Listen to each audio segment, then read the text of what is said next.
Hello, I'm Richard Vobes, the Bald Explorer, out on another exploration, and today I'm in Hampshire, aren't I? You are, you're in North Warnborough, Hampshire. North Warnborough, and I'm going to have a look at Odiham Castle. I'm very lucky to be joined by local enthusiast, history enthusiast, Barry Stevens. Hello, Barry. Hello, nice to be with you, Richard. Nice to meet you. First time that I've met you. Yep. But we've got a number of videos planned. Yep. Which is great. That is great.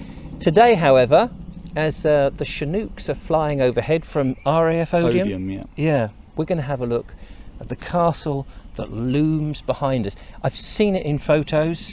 I've not read anything really about it, but I've been aware of it, and now I'm very excited to come and visit. So, shall we go in? We shall. It's tucked away, isn't it, the It castle? is tucked away, yes. And I can see immediately built of flint and rubble, presumably. Yes. But this, I gather, is not the whole of the castle. The original would have been just the keep. Is it? Yes, the original castle would have been much bigger. There is a plaque over there that you can look at it through like a glass and see exactly what it looked like. These rocks are from the actual castle as well. They've been there since I was a child. We used to come here and play in these same rocks, although they were inside the keep. Oh, I see. So someone somewhere has moved them out. Yes.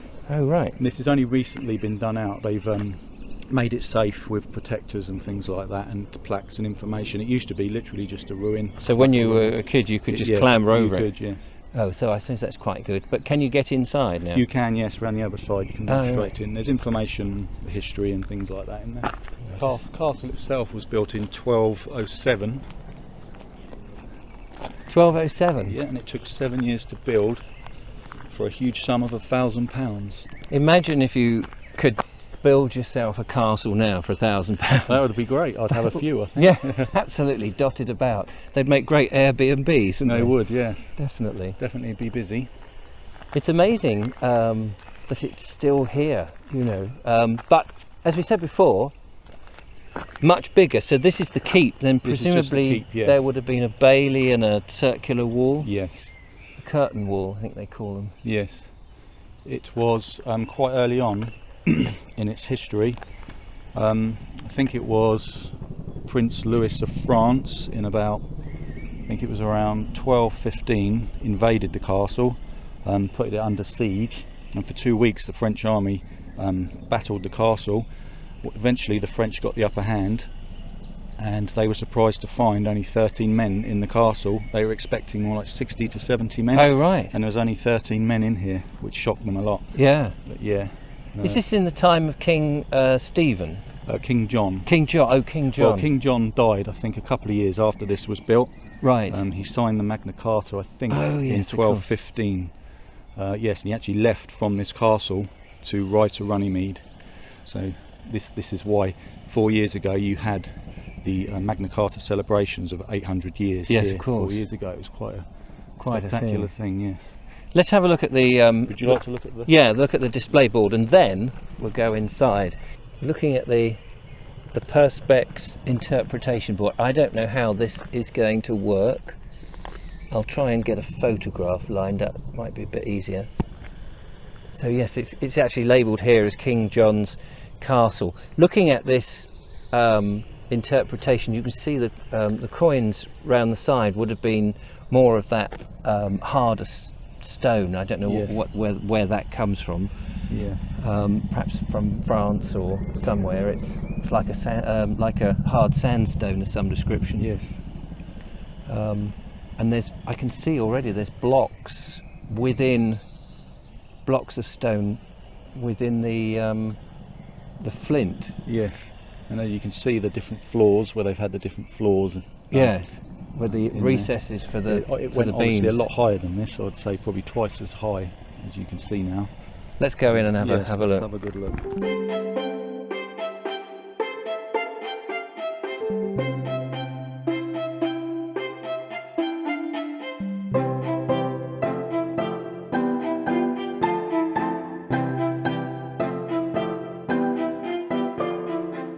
A very imposing thing, a castle, and this one clearly, as you say, in its day would have been spectacular. And that it's down here by Odiham. What's the nearest river? The nearest river is the River Whitewater, which runs right under Basingstoke Canal, which you could see when we entered the castle.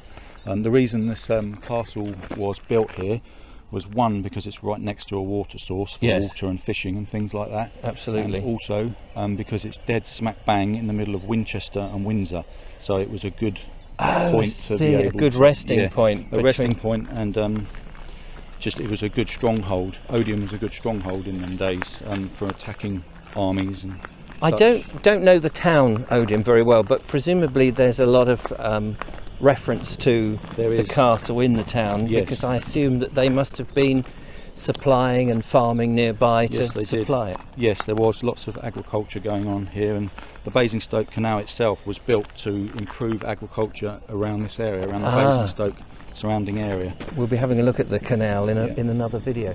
Right, we are standing, I'm just trying to work out, well, this must be the east door, is it? Yes. Judging by the position of the sun. Yes. They have made it a lot safer. When I used to come here as a child, rocks would be falling as you were sitting in there. Yeah, it was really crumbling. So they certainly have made it, as you say, safer, and people can come in, as indeed there are some already. And this was placed on the Magna Carta celebrations 4 years ago, just to mark the event in 2015. And as I say, King John was only here for a couple of years before he died, so he didn't get to use the castle, but it was eventually passed on to Eleanor of England, who eventually married Simon de Montfort. Oh, Simon de Montfort, yes. Yes, which I actually have as metal detecting a buckle from a belt with his logo on it.